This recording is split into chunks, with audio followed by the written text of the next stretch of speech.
Good morning, this is your TTT News Update. I'm Carrie Roberts, making the news at this time. On day 45 of the current state of emergency, the Trinidad and Tobago Police Service has released its most recent figures. Authorities reaffirmed their unwavering commitment to disrupting criminal enterprises, apprehending high-risk offenders, and ensuring the continued safety and order of the public. In a media statement, the Trinidad and Tobago Police Service reported, to date, the approval of 258 detention orders, with 170 executed, surpassing the totals recorded at the end of the previous state of emergency. Since the start of the current SOE, the TTPS has conducted 3,694 operations, resulting in 1,588 arrests and 355 charges laid.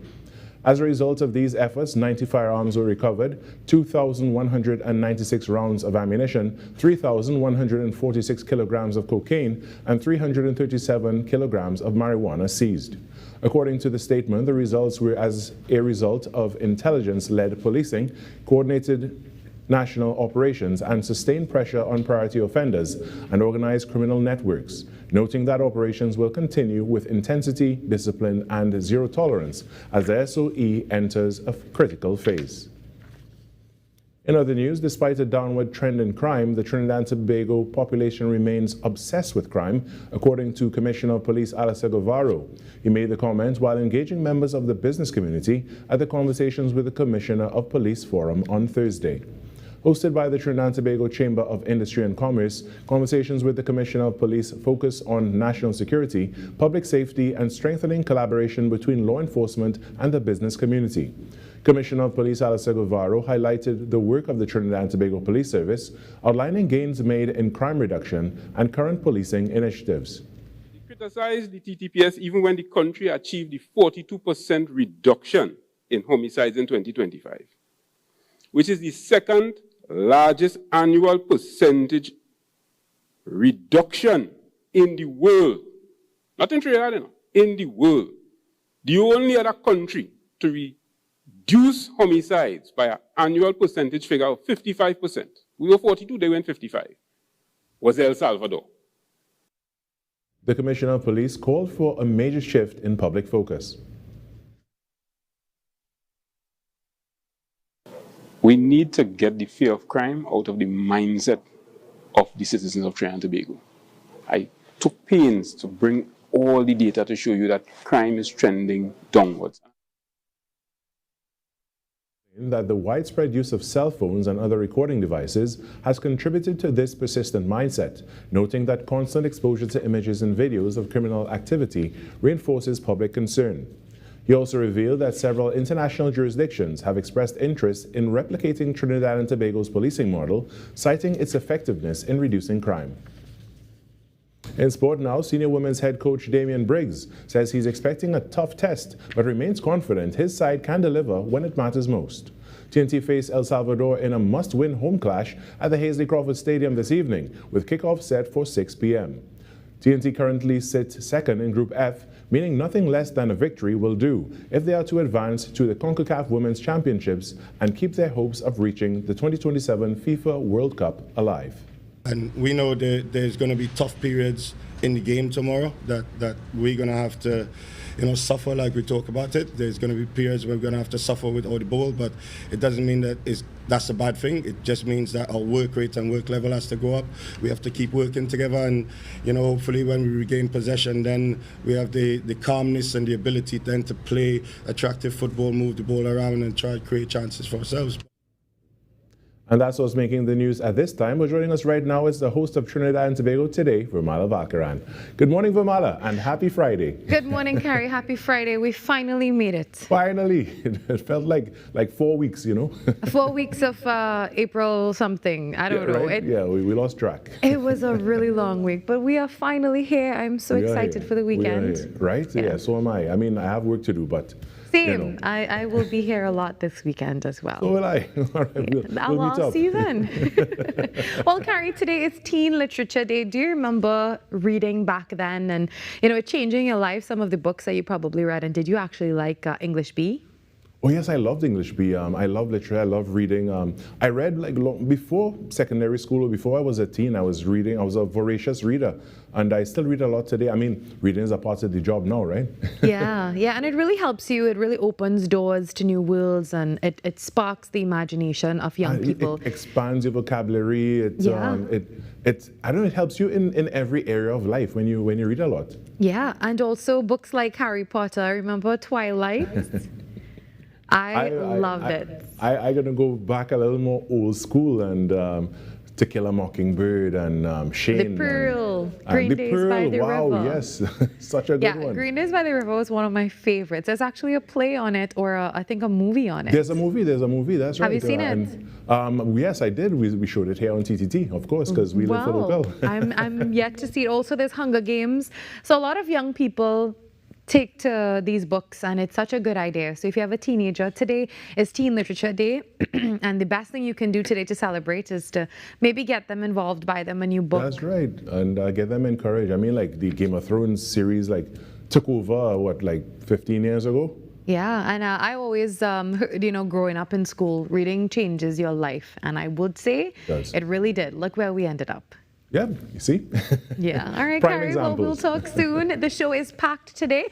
Coming up, first up, as we begin the show, we have Dr. Mukesh Basdev, political analyst, joining us to weigh in on that situation with the Public Administration and Appropriations Committee, and, of course, Senator John Bates. So that's something to look forward to, as well as we have an interview with Childline. Those were some alarming statistics coming out of Childline this year. Oh yeah, so I'll be locked on and glued to my screen so that I can see everything that's happening. And a right here, and a link up. Yep. All right, Carrie, talk soon. Plenty coming up. Yeah. Thank you so much, Virmala. You're welcome. When we come back, the Trinidad and Tobago Morning Show gets going after this break. Your world moves fast, so do we. TTT News brings you the people, events, and issues that matter most. Stay informed, stay ahead. TTT News, every night at 7. TTT News, committed, accurate, relevant.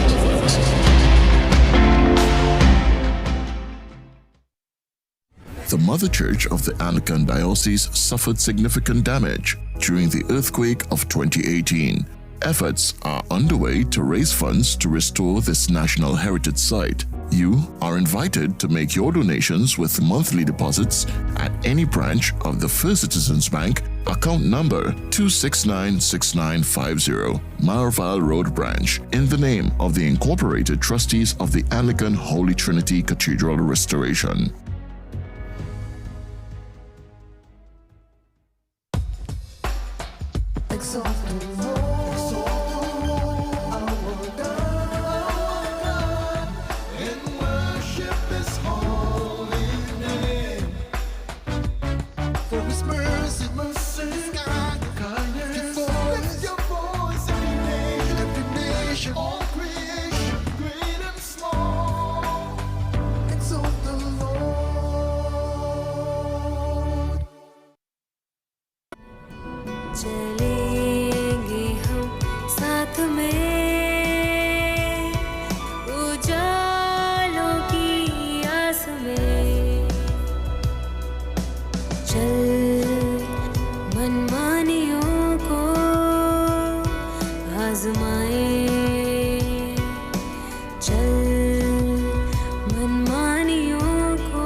to my old self.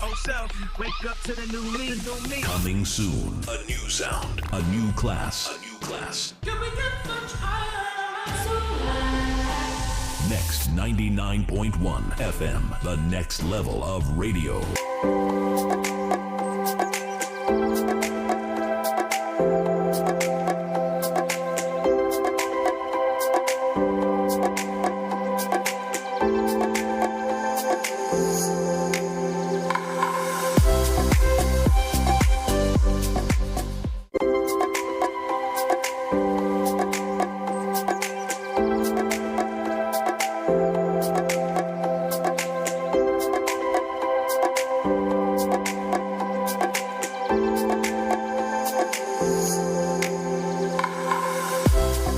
Friday, 17th April 2026. The time now, it is 6:10 a.m. Good Friday morning, Trinidad and Tobago and the world. I'm Virmala Balkaran, and welcome to Trinidad and Tobago Today. Well, let's take a look now, a quick look at what's trending this morning. The family of Angelica Jogi will say their final goodbyes at her funeral on Saturday in Barrackpore. Now, the service is scheduled for 9 a.m. and will be followed by cremation at the Shore of Peace, Mosquito Creek. Her body returned home on Wednesday evening. And as you know, Jogi died in a jet ski incident at Pigeon Point Heritage Park in Tobago. And in other news, Education Minister Dr. Michel reported 1,050 student suspensions for September to December of 2025 with no expulsions. He also noted a decline in school violence due to the school-oriented policing initiative and a strengthened code of conduct. And in other news as well, the North Central Regional Health Authority denied online claims of a body bag shortage, stating supplies are stable and sufficient. It also confirmed routine restocking is already scheduled under normal inventory processes. And the Public Administration and Appropriations Committee inquiry into the state's pharmaceutical procurement process has been disrupted by conflict of interest allegations involving opposition Senator Janelle John Bates. And she's accused of helping former Health Minister Terence Dialsing prepare his witness statement, despite being responsible for questioning him after track changes in his submission revealed her edits. Now, the PNM Senator Faris Al-Rawi is also reportedly involved in assisting Dialsing. John Bates confirmed her role, raising ethical concerns and forcing the postponement of the hearing, which is examining issues such as bypass drug approval processes and expired medication wastage. And the PNM is now replacing John Bates on the committee. Parliament has been notified with an official announcement expected at the next Senate sitting. The controversy has raised serious concerns about fairness and the integrity of the investigation, particularly given the public health implications. Well, we're joined now by political analyst Dr. Mukesh Basdev to help us understand the gravity of this situation. Good morning, Dr. Basdev. Good morning, and good morning to all your viewers and listeners. Thank you for joining us this morning. And from a governance and ethics standpoint, in your opinion, just how serious is it for a PAAC member to assist a witness that they're meant to scrutinize? And what kind of precedent could that set going forward? Well, the issue is really has to do with the role the PNM senator has played in that. One of the serious concerns is that she is a member of the committee. Well, she is a member until her position on the committee is revoked and replaced by another PNM senator. But she is a member of the committee, and the evidence that is in the hands of the chair and other members of the committee is that she aided and she was part of the process of reviewing evidence statement to be submitted by a person to appear before the committee. So the person wasn't going to appear, let's say, in person, but his evidence was what was significant here. And I think that has brought into contention whether there were breaches in the standing orders of the Parliament, whether it is quite clear that it is unethical But the question now is whether if there were specific standing orders of the Parliament that was breached. Now, this committee is a joint select committee where it comprises of both members of the House of Representatives and the Senate. So the chairman is currently an ex officio, that is in the form of the Speaker of the House of Representatives. So all of this being in what we have in the public domains, however, so far, is what will likely be the outcome of this event. I expect that by today we should hear something, because the newspapers are reporting this morning that the committee did meet yesterday. However, Senator John Bates was not present at the committee's meeting yesterday. So, based on what we are hearing and reading in the newspapers, is that she will be replaced on the committee. So that would explain her non-presence at the committee's meeting yesterday. So we are waiting to see whether or not a report will be submitted by the chair of the committee to the respective houses, the House of Representatives, which meets today, and the Senate, which meets on next Tuesday. Yeah. Dr. Basteo, there's also mention of Faris Al-Rawi reportedly being a part of this situation. How do you think that this affects public confidence in the independence of parliamentary oversight committees? In this context, Mr. Al-Rawi is also a senator. He's also a member of the PNM bench in the Senate. But Mr. Al-Rawi is not to say he is a member of the committee in the context of Ms. John Bates. So he's not a member of the committee. So the question of his role that he has played in this particular incident, seeing the gravity of the evidence that is before the committee itself, is significant. I think the chair of the committee and also the other members of the committee would have to look specifically at the standing orders to determine whether or not there was a breach, and whether or not both senators can be referred to the Committee of Privileges in their respective chamber. And this, to see how it goes forward, I understand that the PNM have already taken the initiative to replace Ms. John Bates as a member of the committee. The question is that, will that be significant enough, given the nature? Some have referred to it as a simple process that they may consider it has happened before, and this is the first time, based on the transfer of the document to the committee. But it's a very serious matter when we look in the context of parliamentary practice and procedure for a member to actually have committed this kind of, let's say, wrong, and to actually, some would look at it as coaching a witness that appears before a parliamentary committee. There are specific pieces of legislation that exist on the outside. The question of whether there is relevance connected to, let's say, the parliamentary practice and procedure. For example, witness tampering, does it constitute a case of, let's say, witness tampering? So there are measures that can be taken.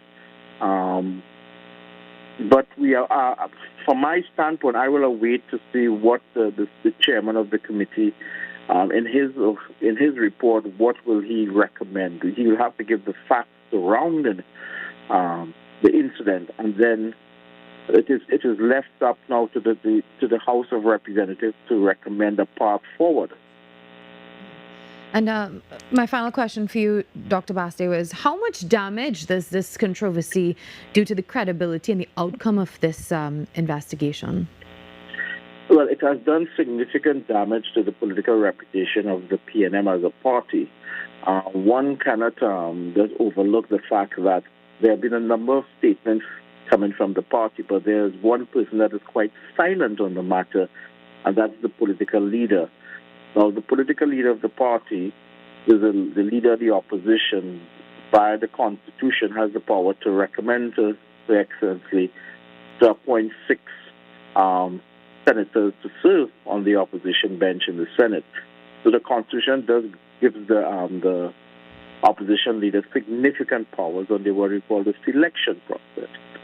Now, with not hearing from the opposition leader and reading from what Mr. Marvin Gonzalez has said in the newspapers of recent, is that the PNM has made a decision and they are still investigating. So there is still this concern about an investigation. But I think the PNM is keeping all cards on the table in that they are waiting to see what will be the response from the chair of the committee, and therefore before they can actually make a decision.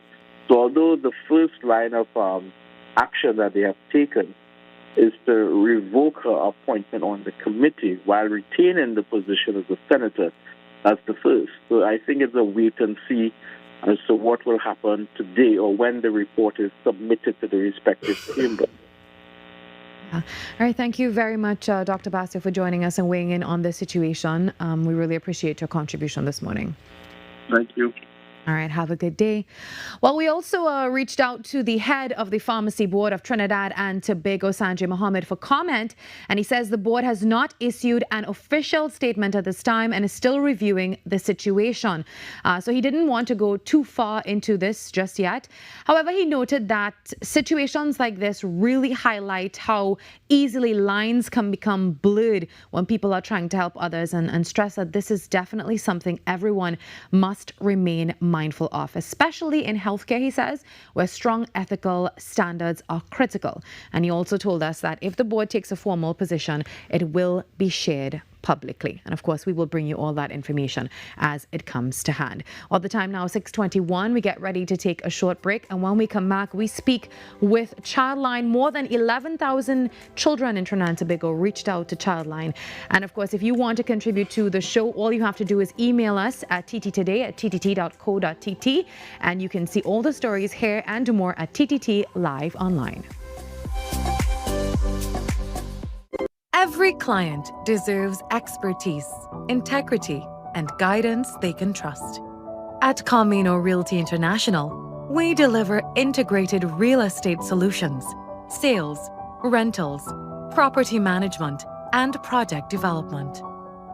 Driven by excellence, transparency, and innovation, we protect value, create opportunity, and build lasting success. Because real estate isn't just about buildings. For more information on our services, log on to CaminoRealty.com or follow us on social media at Camino Realty TT. Camino Realty International, elevating lives one property at a time. From all over Trinidad and Tobago, Anil wrapping roti at lightning fast speed. Sandra nailing every order in her hardware. Lisa, who is in sync with style. There is no buffering at her boutique. And Dr. Alex filling prescriptions with care. They're all part of the 5,000 strong businesses connected and growing with reliable, high-speed service from Amplia. Now it's your turn. Because with Amplia, you're in good company. Amplia Business.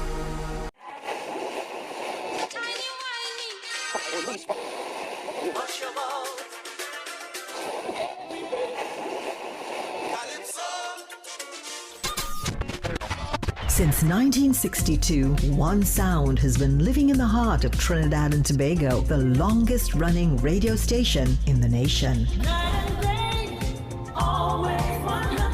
We're your holiday soundtrack, whether it's on your day off, long drives, or house limes. We are always sweet. This is music with meaning, music with memories. Music that feels like home. And it's not just the songs, it's the voices you trust, personalities you've grown with. Laughter that sounds familiar. Sweet 100.1 FM, the rhythm of our identity. This isn't just radio, it's tradition. It's memories. It's part of who we are. Sweet 100.1 FM, the rhythm of our identity, part of your family.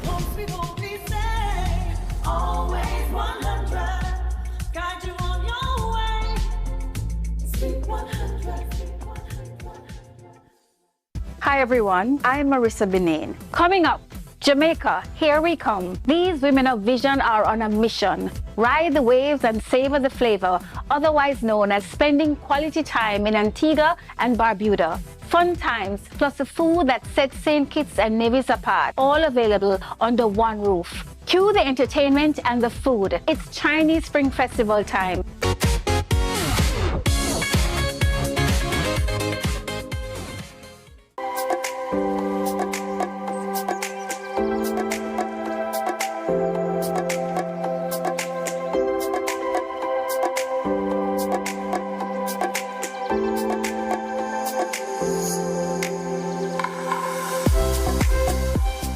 Over the period of 2020 to 2025, more than 11,000 children in Trinidad and Tobago reached out to Childline over that 5-year period, many reporting emotional distress, abuse, and worsening mental health challenges. And this data reveals not just isolated cases, but a pattern of vulnerability rooted in the home, the school system, and wider societal gaps. And joining me this morning, I have Childline social media and communications officer Naomi Francis and the mental health and psychosocial well-being officer Sharice Jones, reflecting on what the data reveals and what it demands of the nation. Good morning, ladies. Good morning. Thank you for being here with us this morning. So these are alarming figures. More than 11,000 children accessing the lines. Now, what does this figure reveal about the scale and urgency of the crisis facing children in Trinidad and Tobago? So we have rapidly emerging concerns affecting children in Trinidad and Tobago. The report reveals 4 major categories that have been plaguing our society, especially our children, and that is social and family problems, abuse, mental and psychosocial well-being issues, and high-risk behaviors like self-harm, suicidal ideation, and substance abuse. And many children are reaching out due to emotional distress, as the report said, within the home. Now, what are the key factors driving this breakdown in communication and trust between children and their caregivers?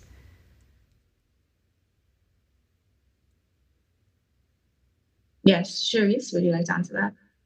Yes. The reason being is that children don't feel heard by their parents. They often feel like no one understands what they are going through. So here at Childline, we tend to give them that listening ear without judgment. And they can contact us at any time, 24/7, without any judgment. And yeah. Yeah, but Sharice, maybe you can answer this question as well. The data is also showing from the report increases in self-harm, I believe suicidal thoughts as well, and other high-risk behaviors.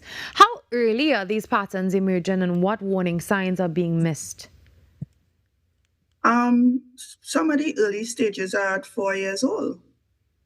And parents need to pay attention. Sometimes you might find a child with voice saying that they want to kill themselves or harm themselves in that context. Some of them may stop eating. Then you would notice some children tend to hide their self-harm injury. So oftentimes you find they would be withdrawn, and you would find that they would often cover up themselves, so they would have on long clothing. So it's just about paying attention to these small changes within your children. And what is driving this escalation among children and young adults? Not being seen or heard by their parents. Because most times children always complain that, mommy don't understand me, daddy doesn't understand me. I feel rejected by them. I feel abandoned by them. So it's a sense of being rejected, feeling a sense of rejection and abandonment that contributes to these behaviors. Now, interestingly, something I noticed in the report was that it highlighted gender patterns. I saw that more girls were more likely to report sexual abuse and boys were more likely to report physical abuse and neglect. So I want to break down that just a little bit, if you can, for us ladies. How should we understand and respond to these differences in the numbers and the gender difference, of course? Yeah, so gender patterns are very important to take a look at when we are talking about child concerns. So for the girls that are experiencing sexual abuse, they are extremely vulnerable. And this has been something that has been plaguing our society for years on end, women are extremely vulnerable to patterns of sexual abuse and violence. And therefore, when we have any programs or any policies or any sort of interventions for children in Trinidad and Tobago, we have to be aware of the gendered way in which violence is perpetrated within our country. So therefore, we need to ensure that our girls are given the confidence to speak up, that they are provided with the environment where they understand that help is available for them if they need to make a report, where they know that there are persons that they can speak to reveal any sort of sensitive information, and they won't be cast aside, they won't be ignored. And therefore, in the same vein, we need to ensure that our boys are being trained and that they're being informed of bodily consent and respect and stuff like that. And of course, in general, we have the issues of physical abuse that affects boys higher, but it also affects girls at similar rates. So we need a general attack at the issue of abuse and violence towards children in general. Now, in this report, to what extent are the issues also rooted in systemic challenges? So not just the family dynamics, but there's also economic pressure, maybe limited service or gaps in education. Was there any evidence of that versus the family dynamics? So in terms of any economic challenges and stuff like that, the main top 4 categories that we highlighted in our report and that we compiled were social and family problems, abuse that are due to family dysfunction, as well as health and psychosocial well-being issues and high-risk behaviors. So no, we haven't taken note of any. Of course, these things will impact us as a society. However, in the report, we have not directly made direct correlations to economic issues and finances towards the perpetuation of these issues in our children. Yeah. Sharice, I want to come back to you for a moment. You spoke about children not feeling heard, they feel neglected. And, we've been having this discussion with, the crew of the air a couple times. And we've been talking about the fact that parents are busy. They are trying to secure a life for their children. And sometimes it's unintentional. And they may just, dismiss children's concerns, not because they don't care, but because they're, tired, busy, caught up with work, and none of that justifies why they should ever dismiss their children's concerns, and they don't realize that they're doing it. So how do we address this now? By talking to the parents and telling them, you need to spend a little more time, be more aware, be more present, because while you are trying to build a life for your children, you are also neglecting the fact that your children need you in a very different way, right? So my question I always ask, imagine your child prefers to speak to a stranger than speak to you.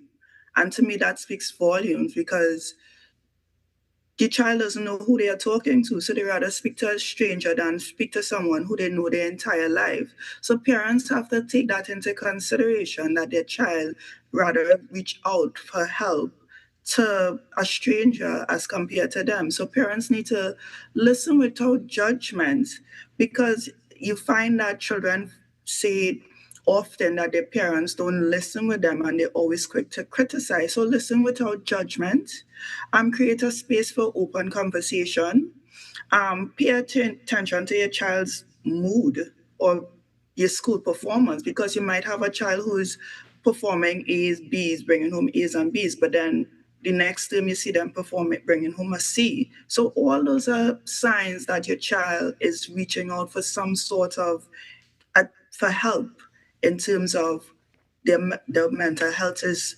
being disrupted or at risk. Yeah. Naomi, I want to come back to you now to talk about the recommendations of this report. Can you tell us briefly about that? So therefore, with the report coming out specifically for parents and caregivers, we generally, and like Cherie said, I'm going to build up on what she said, we need to create safer environments for our children where they can reach out to us, right, without feeling as if they are being judged. The first place where a child should reach out and feel safe enough to speak should not be a helpline. We need to get parents and guardians involved. We need to get teachers involved. We need families involved, the ones who pass by the house and they see what is happening, the friends, right? If this person who is causing a child to live in harm is your sister, is your brother, we need to decide in and of ourselves that we are going to take our responsibility to help end the issue of child abuse and neglect, as well as other issues that are affecting children in Trinidad and Tobago, right? We need to make that personal decision, and that's the only way that we're going to move forward. So the recommendation is to definitely begin to create safer environments, begin to adopt a philosophy where you are personally believe that you are personally responsible for helping to alleviate and end this issue, and to, of course, to the government partners to continue to expand the services available to children and invest in them, such as helplines and other child welfare services, so that we can get this job that needs to be done. And throughout all of this, we've been showing you some of the statistics coming out of this report, as you can see on the screen. Ladies, Childline is now increasingly becoming a primary outlet for children. And while the numbers are alarming, it also goes to show that children are using it as an available outlet, and they're comfortable enough and willing enough to speak to someone. This is an amazing outlet, I would say, as well. So that means the availability and the effectiveness of Childline, it's really been working. Any steps to maybe improve or upgrade or advance what you're doing at Childline? And also, I want you to tell our viewers this morning, to anyone who may want to reach out to Childline, how can they do that? Okay, so definitely I'd like to pull that plug in terms of reaching out to Childline. So 800-4321 is our number where you can reach out to us. You can access us via call at that number, or you can message us via childlinett.org, which is our website, or on our My Childline app, which is our free mobile app, where you can download in your app stores, right? So you can access the live web chat and the WhatsApp through childlinett.org or the My Childline app to access our free, safe, and confidential services. And at Childline, we are constantly working to improve how we provide the help that you deserve as children and youths in Trinidad and Tobago, through training, through improving our infrastructure. And the only ways that we can move forward, of course, is through public support and donations, as well as government investment in our services, once we are able to recognize how powerful the need for these services are. Yeah. Naomi, can you tell us that app once again for anyone wanting to download it this morning? Yes, so it's called the My Childline app, and you can download it for free in the Google Play stores or the Apple stores. Thank you very much. Any closing words from you, Charisse, before we wrap up? Yes, just one line: early support, strengthen families. That's it. All right. And you, Naomi?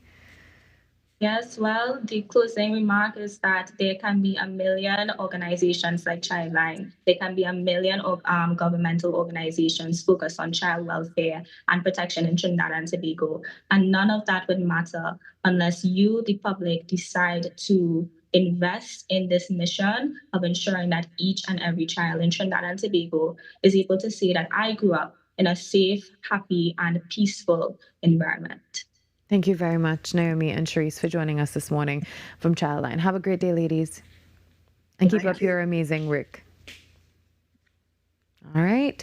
The time now, 20 minutes before 7 o'clock. We take a break and come back. Inside the next hour, we link up with, we've got one remaining sister station that we haven't linked with. Any guesses? You'll find out.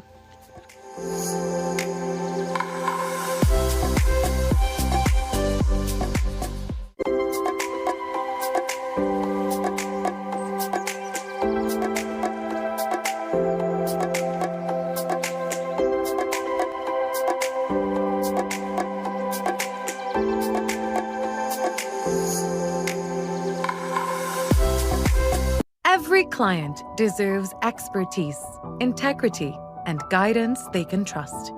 At Camino Realty International, we deliver integrated real estate solutions, sales, rentals, property management, and project development.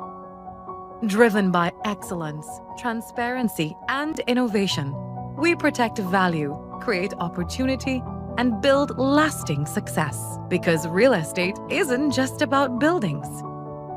For more information on our services, log on to CaminoRealty.com or follow us on social media at Camino Realty TT. Camino Realty International, elevating lives one property at a time. In the morning when I wake up, and I will sing my praise unto you, my Lord. What will you do? I will shout and dance to you, 'cause you have been my help forever and ever. We call on the name of Jesus, Jesus, Jesus, Yahweh. Come on, somebody ought to call him like you know him tonight.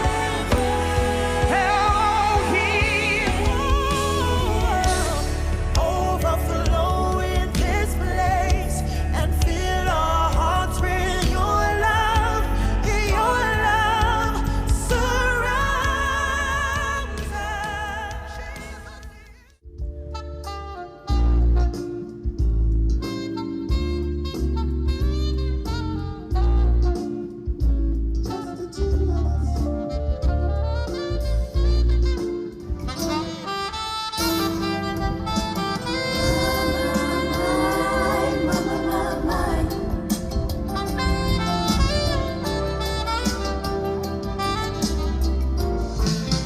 no need to ask, he's a smooth operator. Smooth operator. He's a smooth operator. Smooth operator. Exalt the Lord, our God,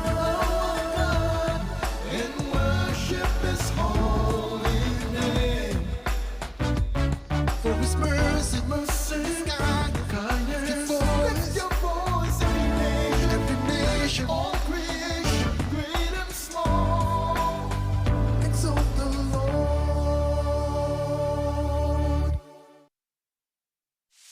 Bye-bye to my old self, wake up to the new me, Coming soon. A new sound. A new class. A new class. Can we get much higher? So high. Next 99.1 FM. The next level of radio.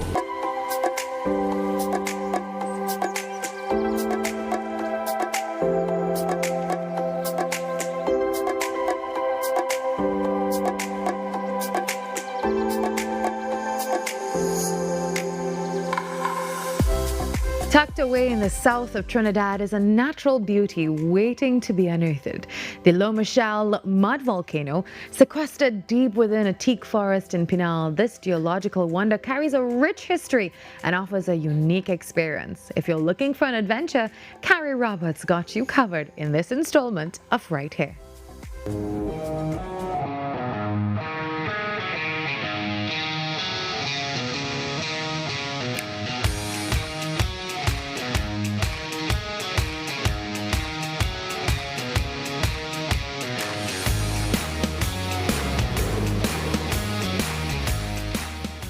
Located in the serene surroundings of rural Pinal, the Michel mud volcano is a natural wonder that has gained much popularity in recent times.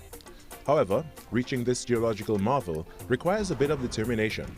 The dirt roads are in poor condition, posing a challenge for regular vehicles. But for those willing to make the trek, the reward is well worth it. As we navigate the rugged terrain, the journey reveals a landscape filled with lush greenery and the sounds of nature.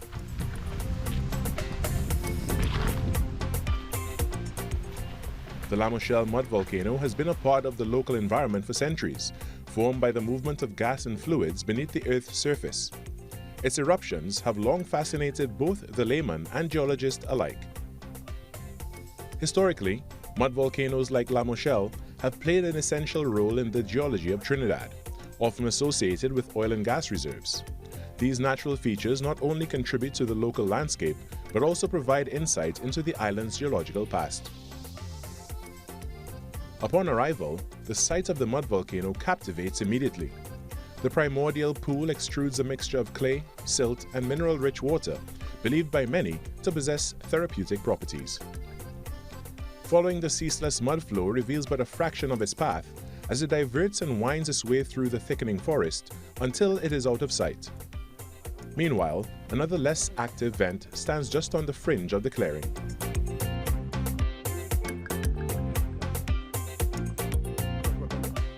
Enough exploring. It is now time to see what all the rave is about and take the plunge into the muddy crater.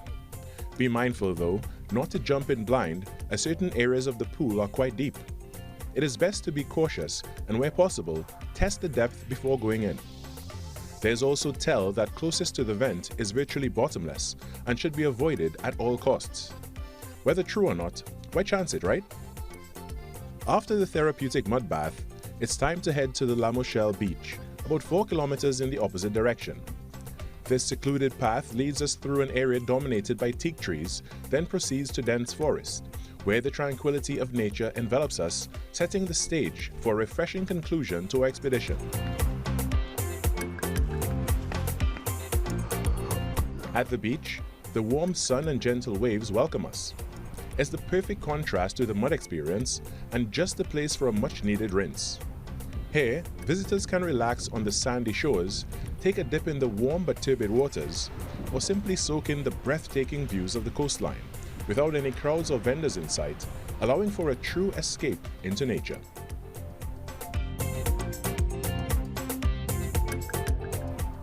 So, whether you're seeking a unique geological experience or simply a tranquil spot to unwind, the La Michel mud volcano and beach offer an unforgettable day trip filled with adventure, relaxation, and the beauty of Trinidad's natural environment.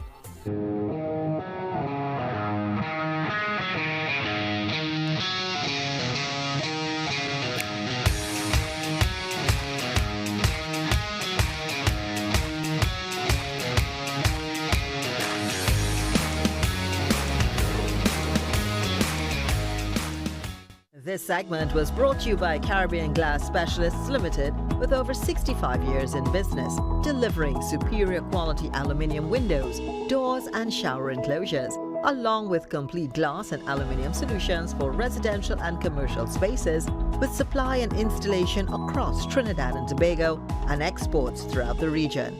Craftsmanship you can trust. In Trinidad and Tobago's evolving business landscape, organizations are being challenged to do more with tighter resources, high expectations, and increasing pressure on leaders and teams.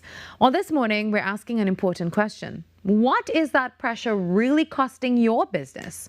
Well, as we observe Stress Awareness and Financial Literacy Month, we're joined by HR strategist Georgia Donaldson, who is helping companies connect the dots between workplace performance and financial results, showing how better people management leads to stronger business outcomes. Good morning to you, Georgia. Good morning, Nirmal. Thank you so much for having me. No problem. So let's start here. What are you seeing in the workplaces across TNT right now when it comes to pressure on teams? Wow. In Trinidad and Tobago, because this economy continues to grow and we're seeing organizations who want to scale their business, scaling without recognizing that the foundation needs to be set with people. So the people are feeling the pressure because of all of the targets. So you keep hearing talk about Q1, Q2, Q3, Q4, the quarters. What are the targets you need to meet? And they are pressuring people to meet all of that. Of course, it's necessary because you're for profit. But where is the support that you're getting to meet those targets? And that's where the missing link is. Pressuring people to work, but not providing the support. Yeah, and now, many organizations are focused on their output, right? Oh, yes. So how does the pressure behind the scenes begin to affect performance as well? That's a great question. And make no doubt about it, output is important. It's the people who are providing that output. Here's where it's showing up. When we're seeing people are disengaged, when we're seeing people are absent from work, when we're seeing people who get there, who are at work, but they're just present. Yeah. They're just warming the seats. Then that's when you're seeing it. And particularly if you're in a service environment, the customer feels it immediately. So take, for example, a bank. Yeah. If the employee is disengaged, they're not making that connection with the customer. If you're in manufacturing, the productivity goes down, so the customer feels it. So that level of disengagement, you'd see directly impacting the customers. Yeah, even hospitality and food, especially if food. you go there. Yeah, Yes. yeah, then people are turned off. Well, when employees are despondent, I guess that translates into how they work. Yes. But also that performance, you said that performance and profit are directly connected. So if your employees don't perform well, then you probably will have no customers. Certainly and then, not. yeah. Certainly So explain that link for us and how that shows up in real terms. Yes, they go hand in hand, and they're not mutually exclusive. They have to go together, because it's the people, it's not the four walls in the organization that produce the profits for the organization. It's the people in that organization. And when you do not create the climate and the environment for them, then they will shrink. So you will see them not stepping up. You will see that the decisions that are being made are not the right decisions. You will see that the interface among themselves in the organization, that goes flat, and that now will translate into the kinds of relationships that they're building with their clients. And when everything falls, profits will fall. And what are some warning signs that workplace pressure is starting to impact a team negatively? Yes. I like to talk to leaders about a few things. So, you know, sometimes you have your meetings, and just before the meeting, employees will come in and have a little banter. They can't have banter anymore because they're so stretched. So they just need to get to that meeting and finish that meeting and get to what they're doing. Look out for that. When you thought that your employees were always feeling safe to come to talk to you and no longer feeling safe, take a look at that as well. When you see that the innovation and the creativity that you were accustomed to, and you're not seeing that coming out, take a look at that as well. And I'm saying to leaders, it's important just to stop and take a look at what's happening. Yeah, and how does pressure affect decision making at the leadership level now? Oh my goodness. So there are two things that can happen. So they can start making decisions faster, and those fast decisions are not based on the right information because there's pressure. So they want to make sure that they're making quick decisions. But quick doesn't necessarily mean that the quality is there. It also leads to decisions that are not grounded in the right data. And so these quick decisions are not strategic. So that's how we see it showing up. It also leads to things that are not relevant for what the organization is going through. Because we're rushing, we just come to the quickest decision so that we can move forward. That's how it's impacting leaders.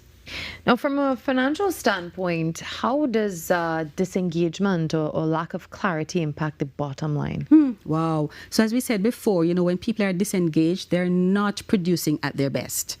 So think of you mentioned hospitality. Think of your server in your restaurant who is disengaged.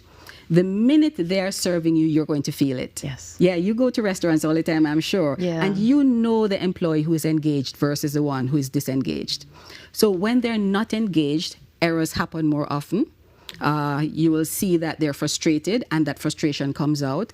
And also the quality of the service generally goes down. So engagement is an important thing that leaders need to look at. Not just with surveys, it's with listening to the employees. Happy employees, happy business. Yes, or and successful more profits. business. Exactly. More profits. As you said, They're go linked. hand in hand. They are linked. So it is Stress Awareness Month and Financial Literacy Month. Am I correct? Yes. So in your opinion, what should leaders be paying more attention to right now? Okay.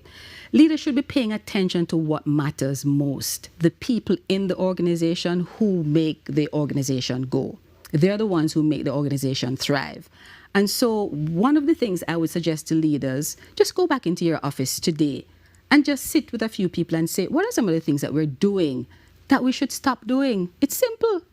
So we overcomplicate some of the things in organizations. So what should we stop doing? What are some of the things we should start doing that we're not doing? And what are some of the things that we are doing now that we need to continue?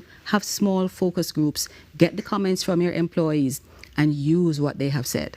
Yeah, it's really small steps. Yes. And how can leaders shift from just, managing people? That's a very broad Oh my too. goodness. That one kind of triggers me. Yeah, it does. It really, really does. Because sometimes, the micromanagement and all of that. But to truly leading them in especially high pressure environments. I usually like to say that we manage things and we manage processes. We don't so much manage people, we lead people. So if leaders were to stop to think, what are the things that I need to manage? And how do I lead my people? So how are we leading? We're influencing, we're showing them the way, we're giving them the vision, we're connecting, and we're communicating with them. So not managing them, managing the things that they do, but leading them. And Jojo, what is one immediate change you would advise business owners in Trinidad and Tobago specifically now to make that they can improve both performance and results? We have 2 ears, 1 mouth. I want leaders to listen more than they speak. Listen twice as much as you speak. When you say you have one-on-ones with your employees, who is speaking the most? Is it you or the employee? Listen to that employee because they're the ones who are on the ground producing the results that you need. My simple word, listen more than you speak. Yeah, but sometimes, Georgia, on another note, employees may air certain things and it's up to the ones who are listening to actually do something with that information. So that's another thing, so that employees feel like they have a safe space where they can air these concerns and things can actually happen. What would you say to employees before we wrap up this morning who may be feeling a little bit disenchanted or disengaged? What would you say to them now on the flip side? So the employees, the environment may not be the best thing, but one thing is certain, you bring value. So never think that the value that you bring is not important. Always remember your worth. Try to find an avenue to speak to someone. So you may not be able to speak to your immediate supervisor or your boss, but there should be someone else you can speak to. I also recommend to employees reflection. Reflection is very important because sometimes it's always somebody else and we're not thinking that it's us. So stop and take some time for reflection. Those are some important things. All right. Thank you so much, Georgia, for joining us this morning. Pleasure. Definitely a conversation that needs to be had and one that we can continue to talk about as well. If you are listening this morning, we had the email address, Georgia's email address on the screen for you. It's right there and it's at gmail.com. My eyes are not the best this morning, but please feel free to reach out and, just have a conversation with her as well. Thank you, Georgia, for being here. It was my pleasure. Thank you. Just about 3 minutes before 7 o'clock. Coming up inside the next hour. Remember, we link up with our remaining sister stations, so look out for that. And of course, so much more in Trinidad and Tobago today. Stick around.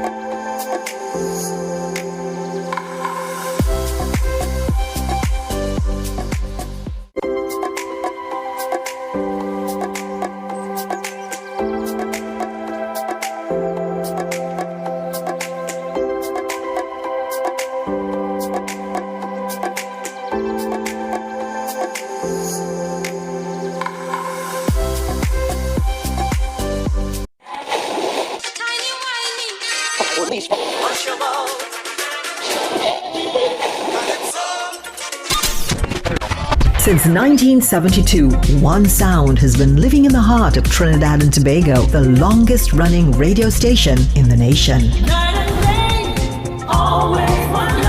We're your holiday soundtrack, whether it's on your day off, long drives, or house limes. We are always sweet. This is music with meaning, music with memories. Music that feels like home. And it's not just the songs, it's the voices you trust, personalities you've grown with. Laughter that sounds familiar. This isn't just radio, it's tradition. It's memories. It's part of who we are. Sweet 100.1 FM, the rhythm of our identity, part of your family. Always 100, guide you on your way. Sweet 100. I'm Renee Sion with another edition of Caribbean Week in Review.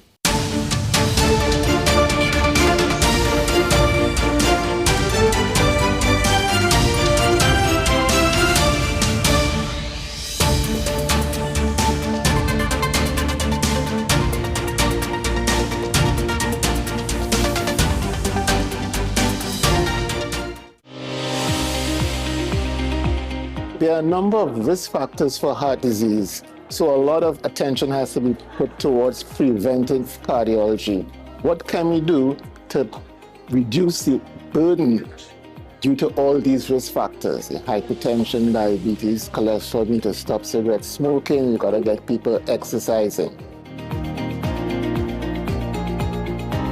Be viewing Caribbean Medical TV on this station.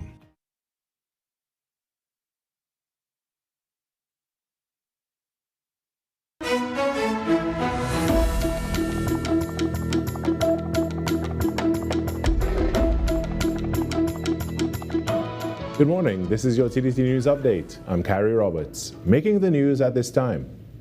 As of now, no specific effective date has been announced for the replacement of Opposition Senator Chanel John Bates on the Public Accounts and Administration Committee.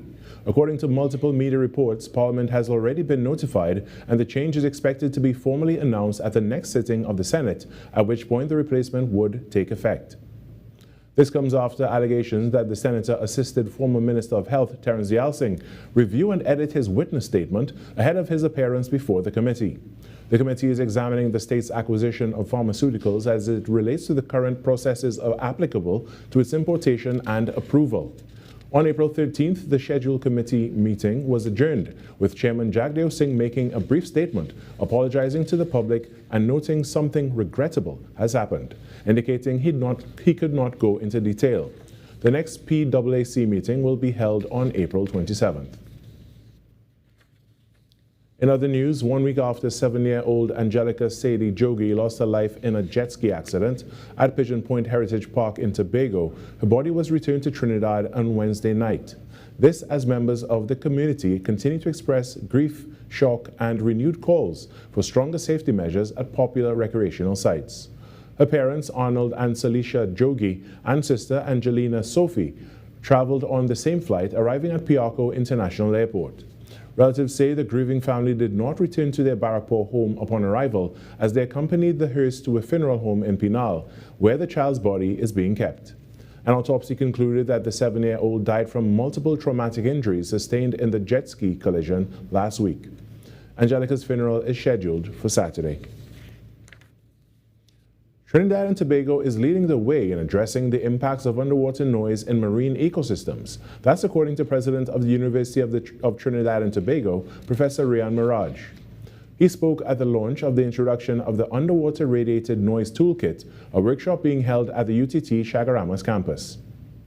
Trinidad and Tobago's designation as the lead pilot country, and notably the only one in the Caribbean, is both a recognition of our capability as a country and a responsibility we must take very seriously. Raj explains that the Underwater Radiated Noise Toolkit plays a significant role in the effort. It is a mechanism designed not only to process parameters associated with underwater noise, but also to enable the mapping of underwater acoustic hotspots. Director of Maritime Services at the Ministry of Works and Transport, Lieutenant Commander Ronald Alfred, says that while the maritime sector brings significant benefits, its environmental impacts must also be addressed. He noted, for example, that underwater noise from party boats, often overlooked, is a growing stressor that can disrupt marine life, particularly marine mammals. Switching to sports now, World Athletics has shut down Turkey's controversial government-backed recruitment scheme, blocking all 11 athletes who applied to switch allegiance, including 4 of Jamaica's own. Jaden Hibbert, Rajendra Campbell, Wayne Pinnock, and reigning Olympic discus champion Rohey Stoner will not be representing Turkey at LA 2028. The ruling was clear. Turkey wasn't building a team, it was buying one. The panel found that a government-owned club was signing overseas athletes to lucrative deals purely to switch their national representation ahead of the Games. World Athletics said this undermines the very principle that athletes should have a genuine connection to the country they represent. The 4 Jamaicans remain free to compete individually on the circuit, but will not wear Turkish colors at major championships. And that's what's making the news at this time. After the break, we return for hour number 2 of Trinidad and Tobago Today. The plays that shake the arenas. The stories that move a nation. From football to cricket, track to tennis, every win, every rivalry, every headline. This is where Trinidad and Tobago come for sports. TTT Sports with Nasira Mohammed, daily at 7 p.m. Talk City 91.1. Thought-provoking conversations, bold perspectives, voices you trust. Talk City 91.1. Bigger, bolder, and more powerful than ever before.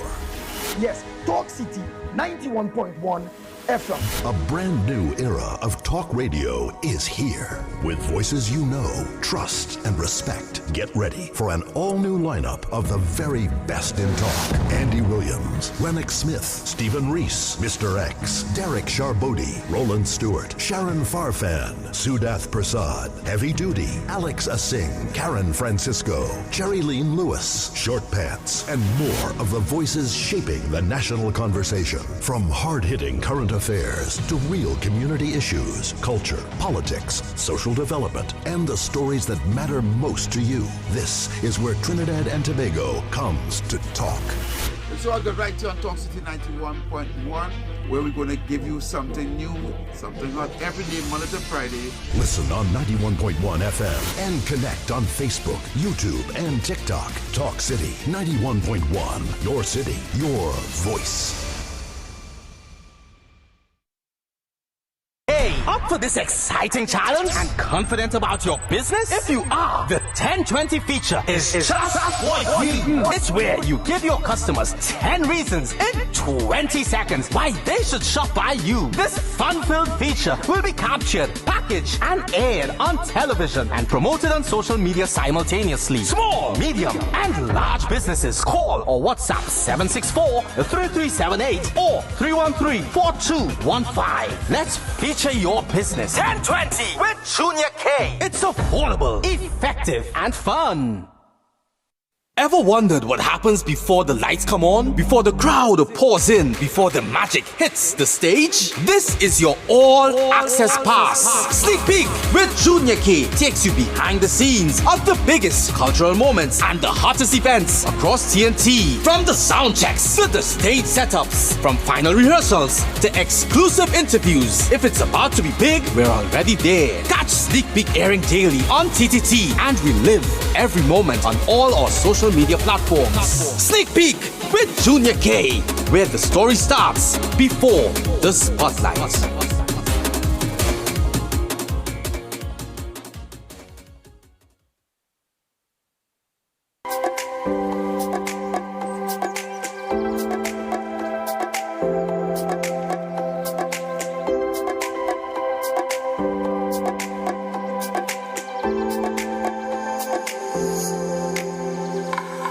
Welcome back to hour number 2 of Trinidad and Tobago Today. If you're streaming us live on Facebook or YouTube, a special good morning to you. Leave your comments for us. We always love hearing from you. Well, we now turn our attention to sports. To be more specific, billiard sports or Q Sports. And with me this morning is the president of the Billiard Sports Association of Trinidad and Tobago, BSOTT, Reagan Lochutung, and Junior Umania Alvarado, who is a certified international pool and snooker coach from Costa Rica with a resume that is as long as it is impressive. Good morning, gentlemen, and welcome to the show. All right, thanks for having us. Thank you for having me. And welcome to Trinidad. Thank you. How are you enjoying Trinidad? Well, it's been nice, very nice to be here because I've met many I've been to many places, and I've met many nice people here. We are usually very nice. Yes, we are. Yes, we are. So what exactly is BSOTT and what's the goal for Q Sports, and also how many members do you have in this organization? Okay, let's start. So the BSOT, as we call it, we affectionately call it, was started in 2018.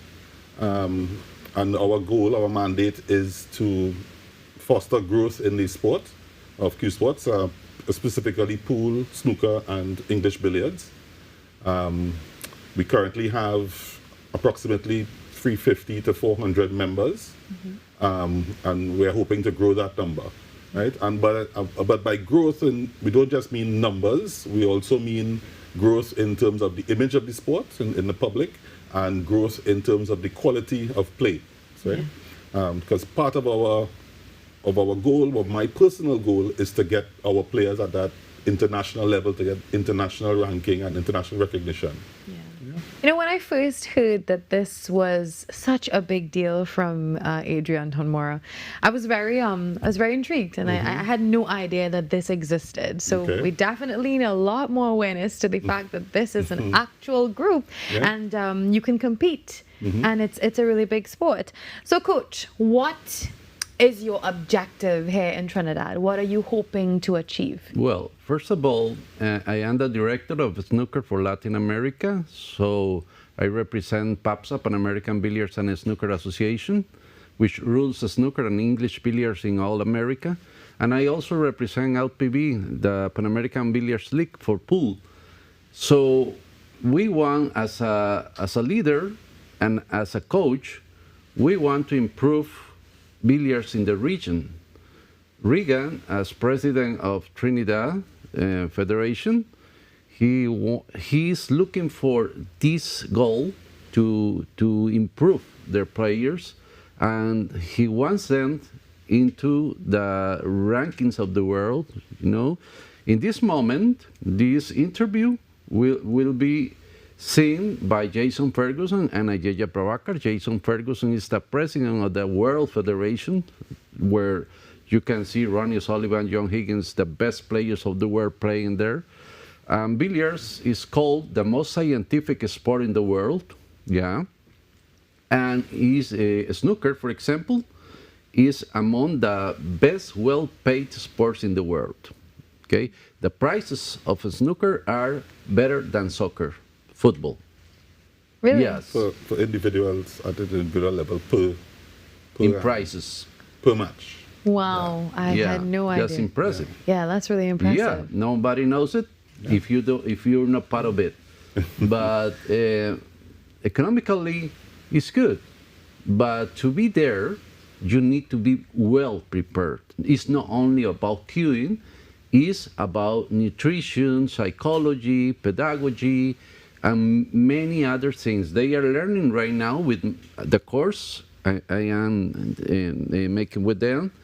They are learning 20 topics, nutrition, psychology, pedagogy, history, mathematical systems, philosophy, many things. That's not that easy. Yeah, it's definitely a holistic approach to the sport. So Regan, I mean, there's talk of bringing the best players from across the Americas to compete here in Trinidad and Tobago. So as of right now, do you think our players would measure up to that level of competition? So we have had some exposure in the Dutch Caribbean. We've had players who have won it, multiple years who have reached finals. And we have also had some success in the Caribbean region. So now I want to expand into Latin America, Central America, even North America. And to do that, you know, we require support, I guess, from our corporate partners, from our government, officials, in order to do that. I mean, the coaching helps to develop our top talent and our young and upcoming talent. But we do also need maybe support from the rest of Trinidad and Tobago to get us when there. you say young talent, what about this being an extracurricular activity for young adults maybe? What would that mean, taking pool into the schools or taking the children to a designated venue? Because, you know, we've seen that usually you find pool tables situated in sports bars, and how you plan to navigate that challenge as well from moving away from that view that it's just a bar game. So over the years, BSOT has created a structured format for play, competitive play. It's not just you come and you hit, you remember you come and hit. No, we create events, we create activities, and we are branching off into the younger ones. Right now, our youngest members are maybe like 18, 19 right now. But we are open to conversation with with maybe Minister of Education or secondary schools individually. And we can set up programs where we can bring the pool tables to the schools, and with the coaches that are now coming out of this program, we will have enough resources to kind of spread around the country to introduce the kids to the sport. We also have venues like the newly opened Signature Billiards at Shops of Champlain. That basically, they can have a separate area away from the bar that can be catered for things like school children and so forth. Yeah. I want to go back to something that Coach said. You said it's a scientific game. What makes this game scientific? Well, well, go ahead. Yeah, so many angles, lots of physics. Angles. So it's mathematics, physics, are main components of the game, the physical game. And then there's the mental game, neuropsychology, strategy, concentration, focus. Yeah, so there's so many different aspects of the game that help to make each player that takes it really seriously into a full-rounded individual. Yeah. We get a lot of discipline. We learn humility. We learn anger management. There's so many things that come out of this game. There's no sport with such many sciences in just one sport. Billiards is incredible. You can learn many things from billiards. And as you should know that I have the only degree in the world to teach billiards in high schools from the Minister of Education in Costa Rica. So we have now 12 years teaching in high schools, and it has improved their performance in the study. Wow. So that's incredible. Yeah. So maybe introducing it into the school system, well, maybe that's something we can look forward to in the future. Yes. Within the next 2 years, hopefully we can get that up and running. Any challenges you face as an organization? I guess some of the main challenges would really be that dedicated venue, that we would like to have full control of what goes on. Right now, we're at the mercy, even though they're very generous and giving, but we are at the mercy of some of the venue owners right now. But they do support us, and they do upgrade the equipment and keep us running well. Yeah. But we are at their mercy. And secondly, again, it's funding basically. So we can grow. And finally, if someone is watching right now and they want to get involved, where do they start? You can. The opens. Yeah. But to get started, you can email us if you need information at executive@bsot.org, or you can check out our website bsot.org, right? And if you really want to get involved in the competitive play, we are linking with LPB to bring some open tournaments to Trinidad for the whole region, to compete in. Yeah. Interesting. Well, thank you, gentlemen, for being here this morning with us. Thanks to you. Yeah, I mean, that's a very interesting sport. And if you are interested, you know how to get in touch with them. If it's something that you do already, well, as he said, scientific. I never even thought about that. Maybe I should start playing.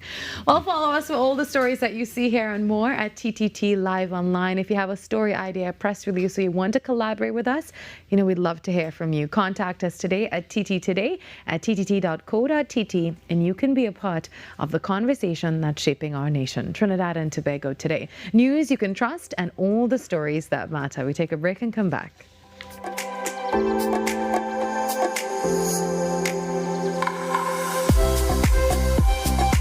From all over Trinidad and Tobago, Anil wrapping roti at lightning fast speed. Sandra nailing every order in her hardware. Lisa, who is in sync with style. There is no buffering at her boutique. And Dr. Alex filling prescriptions with care. They're all part of the 5,000 strong businesses connected and growing with reliable, high-speed service from Amplia. Now it's your turn. Because with Amplia, you're in good company. Amplia Business. Hello everyone, I'm Pastor Lisa Singh from Heavenly Grace Ministries in New York, and I want to take this opportunity to invite you to join me right here every Sunday morning at 6:30 a.m. It has been a fantastic 2026 so far, and the Word of God has just been unraveling in ways that we can only imagine. So I don't want you to miss out. Remember, every Sunday morning, 6:30 a.m. right here. Looking forward to being with you. चलेंगे हम साथ में उजालों की आस में चल मनमानियों को आजमाए चल मनमानियों को आजमाए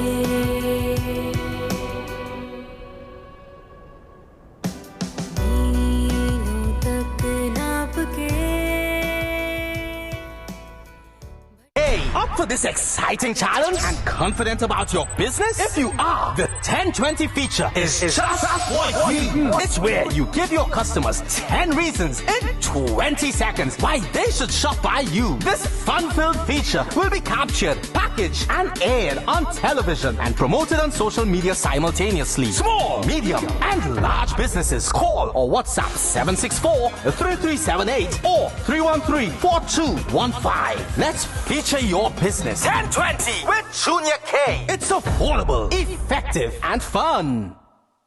In the morning when I wake up, and I will sing my praise unto you, my Lord. What will you do? I will shout and dance to you, because you have been my help forever and ever.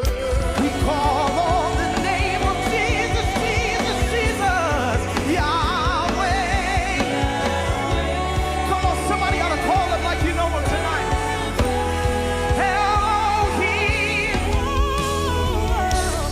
overflow in this place and fill our hearts with your love. Your love surrounds